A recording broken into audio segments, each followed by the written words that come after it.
नमस्कार,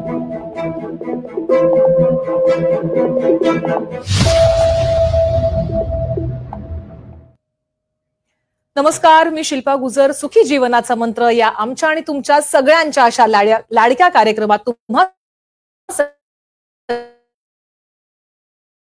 सगळ्यांचं मी खूप खूप मनापासून स्वागत करते. मला माहिती आहे शनिवार आहे, 11:30 वाजलेत आणि आम्ही आलेलो आहोत तुमचा लाडका शो घेऊन, अर्थातच सुखी जीवनाचा मंत्र.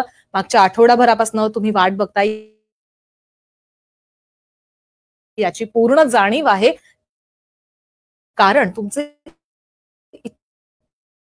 इतके सारे सेक्सॉलॉजिस्ट आहेत, अँड्रोलॉजिस्ट आहेत आणि यूरोलॉजिस्ट आहेत आणि तुमचं लैंगिक आयुष्य छान, सुंदर आणि समाधानी व्हावं यासाठी ते गेल्या अनेक वर्षांपासून प्रयत्न करत आहेत. शोची सुरुवात करायची आहे, पण त्याच्या आधी डॉक्टर विजय दहिफळे सर यांच्या अचिव्हमेंट्स बद्दल जाणून घेऊयात व्हिज्युअल्सच्या माध्यमातून. डॉक्टर विजय दहिफळे हे सेक्सॉलॉजिस्ट, अँड्रोलॉजिस्ट आणि यूरोलॉजिस्ट आहेत. ते आंतरराष्ट्रीय पातळीवर नावाजलेले डॉक्टर असून या समस्येने त्रासलेल्या लोकांसाठी आशेचा किरण म्हणून कार्य करत असतात. डॉक्टरांची क्लिनिक्स छत्रपती संभाजीनगर, पुणे, दादर, नेरूळ, खारघर, कल्याण, नाशिक, नागपूर व दुबई इथे आहेत. डॉक्टर विजय दहिफळे हे देशविदेशात जाऊन लैंगिक शिक्षण या विषयावर मार्गदर्शन करत असतात. तर सगळ्यात आधी आपण आपल्या सरांचं स्वागत करूयात. डॉक्टर विजय दहिफळे सर, खूप खूप स्वागत आहे तुमचं कार्यक्रमात. नमस्कार. आणि सगळ्यात महत्वाची आठवण मला करून द्यायची ती या निमित्ताने. सर, मी आधी सगळ्यात तुमचं अभिनंदन करते. अभिनंदन का करतेय त्याचं कारण पुढे आहे. राज्य शासन, व्हॉइस ऑफ मीडिया आणि व्हीओएम इंटरनॅशनल फोरम यांच्या संयुक्त विद्यमानं महाराष्ट्र भूषण 2024 या पुरस्कारांची घोषणा झालेली आहे आणि हे पुरस्कार उद्या देण्यात येणार आहेत. आणि याची आठवण मी का बरं करून देत असेल, ओळखा बरं. नक्की तुमच्या मनात अगदी बरोबर आलेला आहे. डॉक्टर विजय दहिफळे सर यांना हा पुरस्कार जाहीर झालेला आहे आणि त्यामुळेच त्यांचं आपण एनडीटीव्हीच्या वतीनं आणि सगळ्या प्रेक्षकांच्या वतीनं खूप खूप अभिनंदन करूया. सर, खूप अभिनंदन. मनापासून धन्यवाद पूर्ण तुमच्या एनडीटीव्ही चमूचं, ग्रुपचं आणि आपल्या एनडीटीव्हीच्या जगभरातील सर्व दर्शकांचं की ज्यांच्या अभिप्रायामुळे, जे हे आपल्या सुखी जीवनाच्या मंत्र्याला जी मोठी महती मिळाली त्याबद्दल खरंच धन्यवाद. नक्कीच. यशवंतराव चव्हाण सेंटर जे आहे नक्कीच तिथे उद्या 4 वाजता हा कार्यक्रम होणार आहे. तर आपल्या प्रेक्षकांपैकी कोणाला जायची इच्छा असेल आणि डॉक्टर सरांना भेटायची इच्छा असेल तर तुम्ही नक्की जाऊ शकता आणि त्यांना भेटू शकता आणि पाहू शकता. याची देही याची डोळा. सर, पुन्हा आपण कार्यक्रमाला सुरुवात करूयात, पण त्याच्या आधी मला एकदा आठवण करून द्यायची. स्टुडिओ नंबरची फोन याला सुरुवात झालेली आहेच, पण एकदा मी तुम्हाला आठवण करून देते की स्टुडिओ नंबर आहे 022692897372. कार्यक्रमाची सुरुवात करूयात, पण त्याच्या आधी पुन्हा एकदा आठवण करायचे. आम्हा दोघांचे फोटो काढायचे तुम्हाला क्लिअर, छान असे आणि आम्हाला पाठवायचे व्हॉट्सअप नंबरवरती. आणि जो विजेता असणार आहे त्याला मिळणार आहे सुखी जीवनाचा मंत्र हे पुस्तक घरपोच. ज्यांना शक्य आहे त्यांनी जवळच्या क्लिनिकमध्ये जाऊन हे पुस्तक घ्यायचं आहे. सर, आपण आता विषयाला सुरुवात करूयात. बीपी, डायबिटीस, कमजोरी. आजचा आपला भाग 3रा आहे. आपण लैंगिक शिक्षण, काळाची गरज काय, या अंतर्गत आपण हा जो आपला एपिसोड आहे तो पुढे कंटिन्यू करतोय, कारण की अतिशय जास्त प्रश्न आपल्याला या निमित्ताने येतात. त्याबद्दल तुम्ही काय सांगा? शुअरली सांगतो मी. सर्वप्रथम आपल्या जगभरातील एनडीटीव्ही मराठीच्या या लाईव्ह शो मध्ये, सुखी जीवनाच्या मंत्राच्या या लाईव्ह भागामध्ये सर्वांचं अगदी मनापासून स्वागत आणि त्यांचं अगदी मनापासून अभिनंदन आणि कौतुक.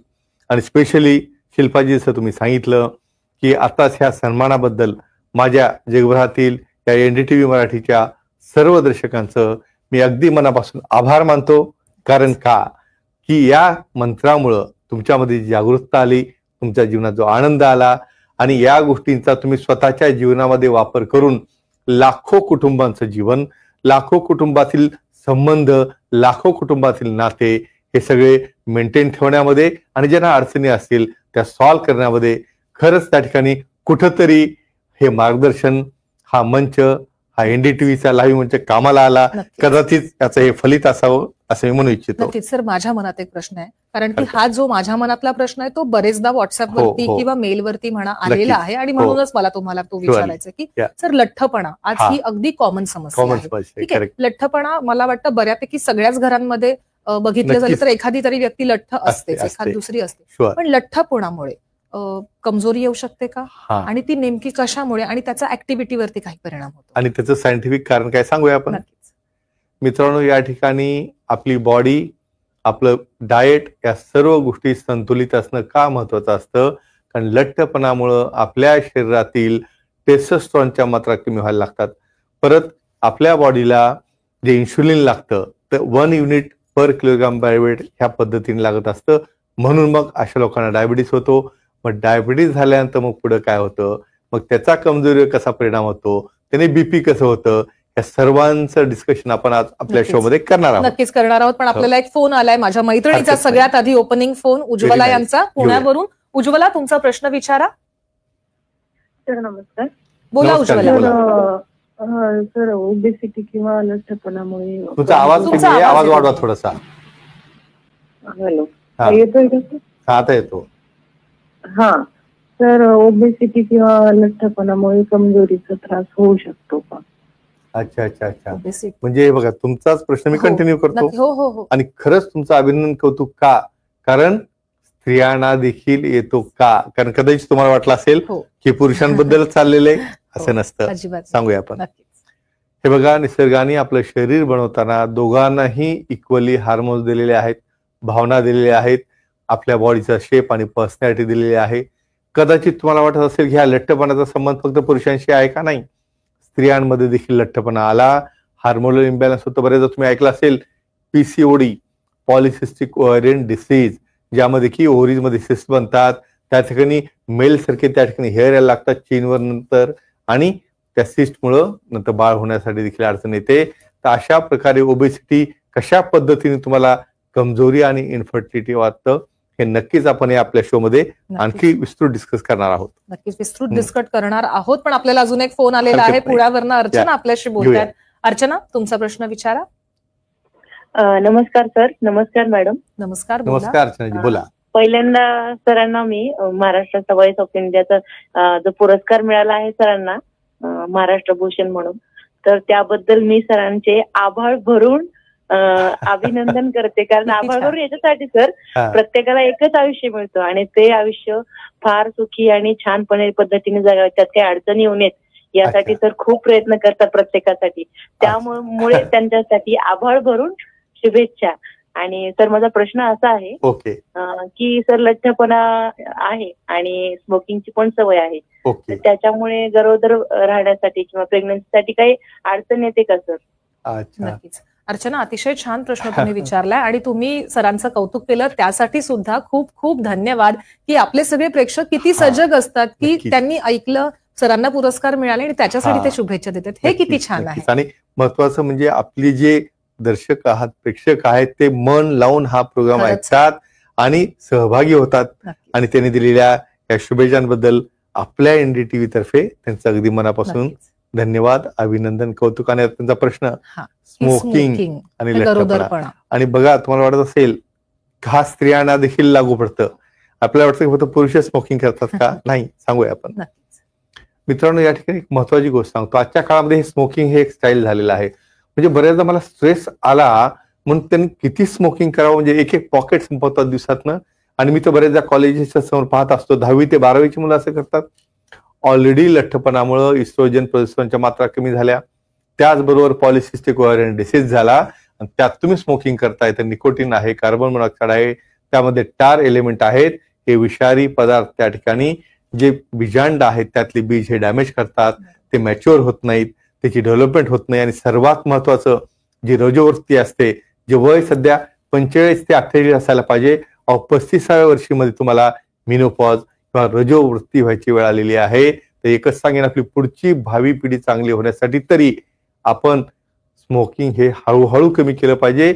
आणि गरोदर असताना तर अजिबात घेतलं न पाहिजे. का? स्वतःच्या एन्जॉयमेंटसाठी आपण आपल्या येणाऱ्या बाळाला त्याचं काही व्यंगत्व किंवा त्याची बुद्धिमत्तेवर परिणाम आपण करू शकत नाही, आणि ही रिस्क घ्यायची नसते. मला वाटतं हा सर्वात महत्वाचा मेसेज मी या ठिकाणी देऊ इच्छितो. हळूहळू कमी करून त्यातनं बाहेर या, लठ्ठपणा कमी करा, तुमचं पर्सनल लाईफ आणि येणाऱ्या पिढीचं लाईफ देखील अतिशय सुंदर होऊ शकते. हे खूप छान आहे सर, कारण की येणारी पिढी तुमच्यावरती डिपेंड आहे, तुमच्यावरती अवलंबून आहे, आणि त्याच्यामुळे तुम्ही हेल्दी असणं आणि येणारी पिढी हेल्दी करणं हे जास्त गरजेचं आहे आणि म्हणून तुमचा हा Definitely. मेसेज सुद्धा अतिशय सुंदर Sure. आणि मला वाटतं याचा या प्रेक्षकांना नक्कीच फायदा फायदा होणार आहे. होईल. Sure. आपल्याला अजून एक फोन येतोय संभाजीनगरहून आपल्याशी बोलतायत राजश्री. राजश्री, तुमचा प्रश्न विचारा. सर नमस्कार. नमस्कार, बोला. लठ्ठपणाचा एक प्रश्न तुमचा झाला, त्याच्यावरून मला असं वाटलं की विचारावं. ओके. की लठ्ठपणा असेल तर पुरुषातील लिंगाचे आकार लहान असतो का, होतो का, आणि त्यावर काय ट्रीटमेंट आहे? वा वा, खूप खूप खूप छान छान प्रश्न प्रश्न, आणि नक्कीच. आपल्या पार्टनर साठी विचारला त्याबद्दल तुमचं अभिनंदन आणि कौतुक. का वाक्य बोललो मी? म्हणजे मी आता काही ओपीडी मध्ये माझ्या पाहतो की सर मी जी ट्रीटमेंट घेतोय ना मी सांगितली नाही घरी, आणि गंमत सांगतो, एक दिवस मी ना माझी डब्बी तशीच विसरली टेबलवर आणि ती माझ्या बायकोनी पाहिली आणि तिला जेव्हा लक्षात आलं की कमजोरीमुळे ह्या मेडिसिन घेतोय, ती डिव्होर्स देऊन निघून गेली. अरे बापरे. आणि असा डायबिटीज बीपी झाला आणि त्याच्या गोळ्या सुरू झाल्या, मग निघून जाईल का कोणी? हा गैरसमज आहे मनातला, सांगूया आपण.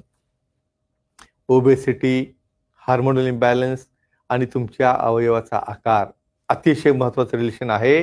कारण हायपोगोनॅडोट्रॉपिक हायपोगोनॅडिझम म्हणजे काही कारणामुळे लठ्ठपणा वाढल्यानंतर टेस्टोस्टेरॉन जसं कमी व्हायला लागतं तशी तुमच्या अवयवाची हेल्थ कमी होते, त्याचा आकार लहान का व्हायला लागतो? या ओबेसिटीमुळे त्या ठिकाणी इन्फ्लमेशन होतं, प्रवाह जो लिंगाकडे जाणार आहे तो थांबतो. आतलं जे स्ट्रक्चरल युनिट आहे जे मध्ये बॉक्सेस म्हणतो आपण, कार्बोरस स्पॉन्जिओझम, तर ते जे आहेत आणि कॅव्हर्नोझा हे कोलॅप्स व्हायला लागतात, एंडोथेलियम डॅमेज होतं, रक्तप्रवाह बंद होतो, आकार छोटा व्हायला लागतो. अहो बऱ्याचदा तर त्यांना आपल्या रुटीन ऍक्टिव्हिटी म्हणा किंवा युरिनेशन साठी देखील त्यांचा अवयव हातात येत नाही. अशी बरीच लोक माझ्याकडे येतात, सर बाकीच्या गोष्टी जाऊ द्या म्हणे, फक्त युरिनेशन करण्यापुरतं जरी माझ्या हातात आलं तर बरं झालं, पण काळजी करू नका मित्रांनो, प्रत्येक गोष्टीला विलाज आहे, ट्रीटमेंट आहे, रिझल्ट आहे. तज्ज्ञांना दाखवलं तर, सेक्सॉलॉजिस्टला भेटलं तर. तुम्ही विचार करा आता की मी जे नेहमी म्हणतो की आपला अवयव जो आहे प्रत्येकाचा बनवलेला शेवटपर्यंत काय ऍक्टिव्ह पाहिजे, तर आपलं पर्सनल लाईफ चांगलं राहण्यासाठी फक्त ऍक्टिव्हिटी हा त्यातला एक छोटासा भाग झाला. नक्कीच. म्हणजे आपण अगदी डोळ्यांची काळजी घेतो, स्किनची काळजी नक्कीच घेतो, मग नक्कीच. आपल्या त्या प्रायव्हेट पार्ट्स बद्दल आपण इतके हा. निष्काळजीपणा कशाला करतो? आणि ते आणि महत्वाचं आहे घेणं. हो. आणि ह्याच्यामुळे का सांगणं आवश्यक आहे की इव्हन आपल्या यंगर एज मध्ये सुद्धा घरी काही डिस्कशन न झाल्यामुळं बऱ्याचदा इमिडिएट पारीनंतर त्यामध्ये खूप प्रॉब्लेम येतात, पण आता येत नाहीत कारण आपल्या नक्कीच आपला हा शो संबोधन आहे त्यामुळे अतिशय त्यांना फरक पडतो. महत्वाचा आहे आणि तुम्ही इतक्या छान पद्धतीने सायंटिफिक पद्धतीने समजावता, कारण की याबद्दल बोलणं म्हणजे हा. टॅबू होतं, एक नक्कीच, वेळ नक्कीच. होती, आणि तुमच्यामुळे हे जे बरोबर आहे. माझ्या सगळ्या प्रेक्षकांना हा Surely. जो प्लॅटफॉर्म मिळालेला आहे तो Definitely. खूप महत्वाचा आहे Yeah. आणि तुम्ही खूप छान काम करताय सर, त्याच्यासाठी धन्यवाद, तुमचं खूप खूप धन्यवाद. अभिनंदन. नक्कीच. Yeah. आपल्याला अजून एक फोन येतोय अहिल्यानगरहून आपल्याशी घेऊया बोलतायत आपण. सचिन. सचिन, तुमचा प्रश्न विचारा. सर, ब्लड प्रेशरमुळे शुगर होते का आणि त्यावर काय ट्रीटमेंट असते याबद्दल माहिती पाहिजे होती. नक्कीच वा, वा. सचिन, अतिशय खूप छान खूप प्रश्न छान विचारलेला प्रश्न. आहे आणि तुम्ही. बीपीचा संबंध असतो का बघा, किती छान प्रश्न आहे. खरं. कारण हे मी इथं का सांगू इच्छितो, हे बघा, म्हणजे सगळ्यांना असं वाटतं की माझं बीपी आहे, माझं डायबिटीस आहे, माझं ओबेसिटी आहे, आपण याचा इनडायरेक्टली संबंध तुमच्या लाईफस्टाईलवर कसा होतो सांगूया आपण.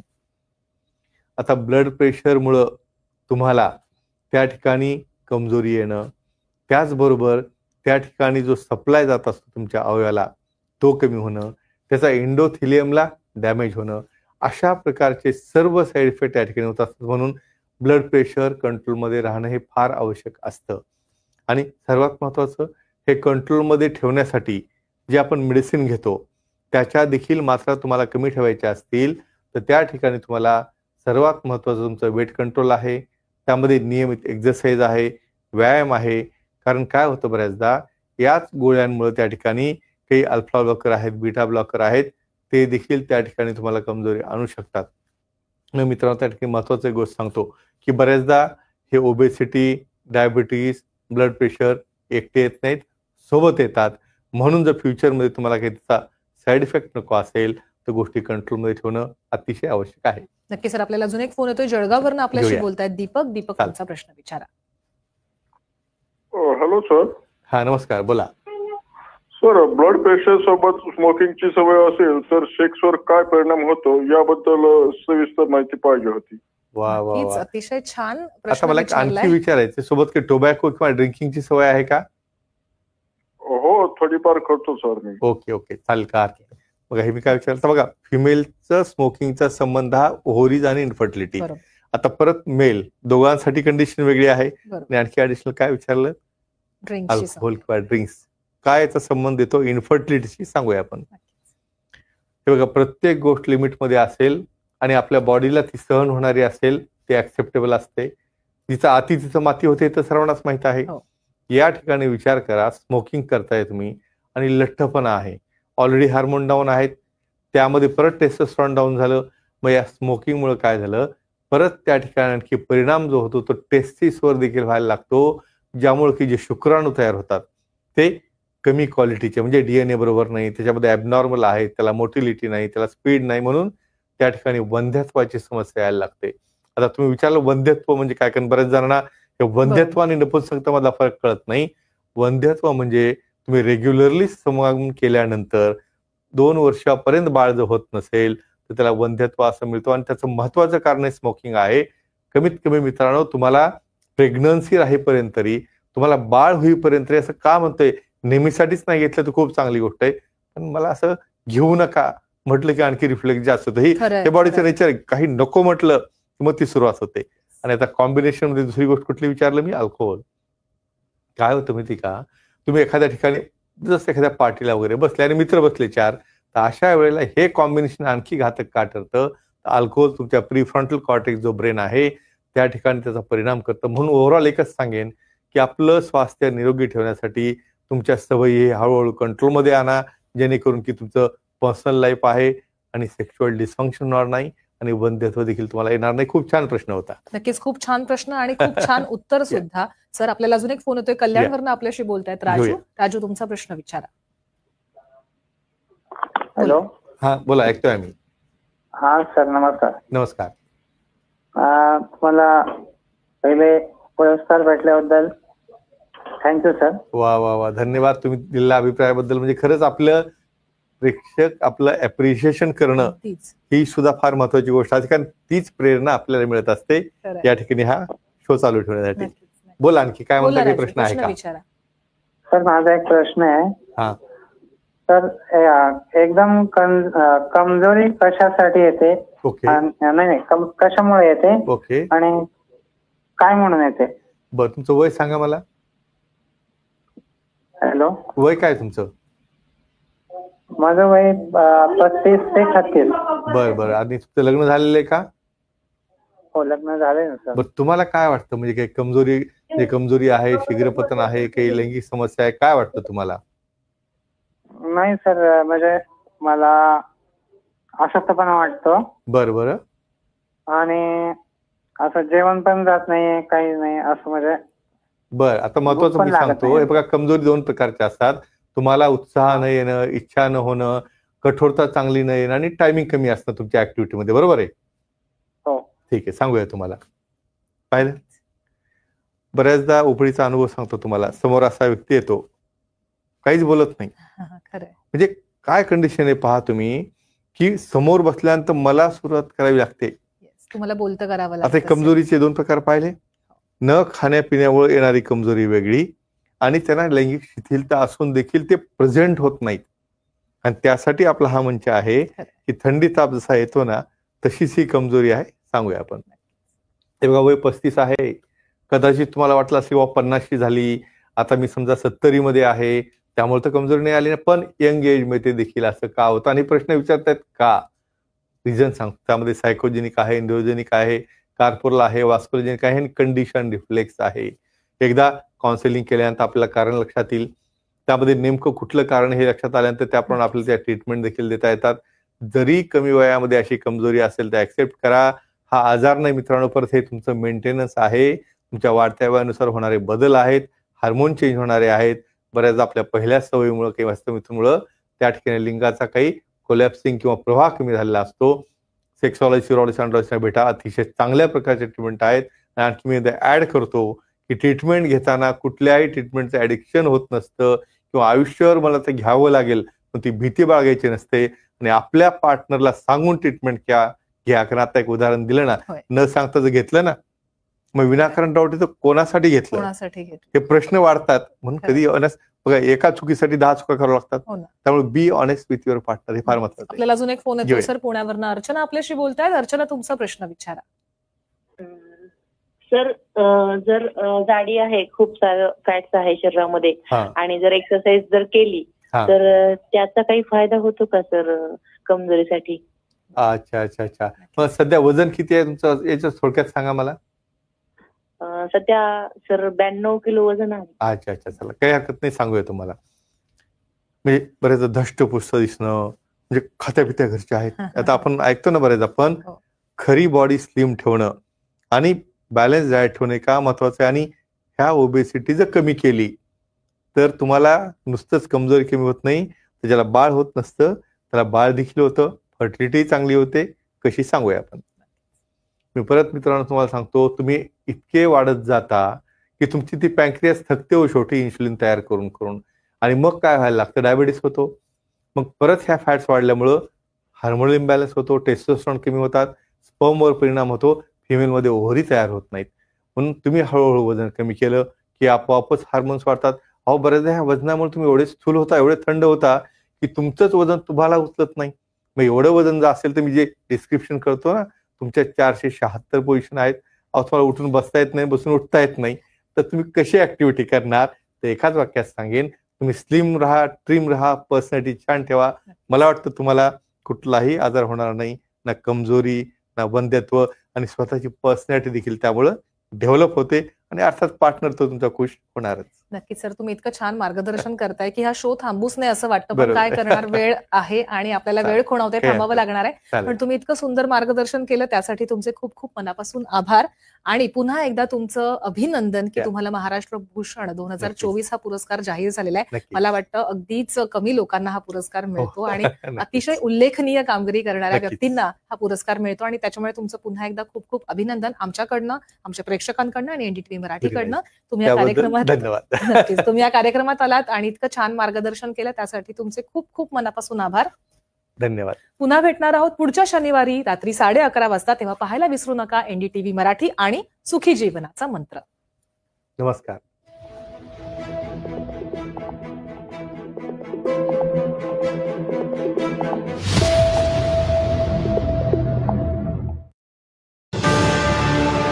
एनडीटीव्ही मराठी घेऊन येत आहे पहिला मराठी मनोरंजन पुरस्कार सोहळा. या नेत्रदीपक सोहळ्यात सहभागी होतील मराठी चित्रपट, टीव्ही आणि ओटीटी क्षेत्रातील दिग्गज कलाकार, ग्लॅमर, कॉमेडी आणि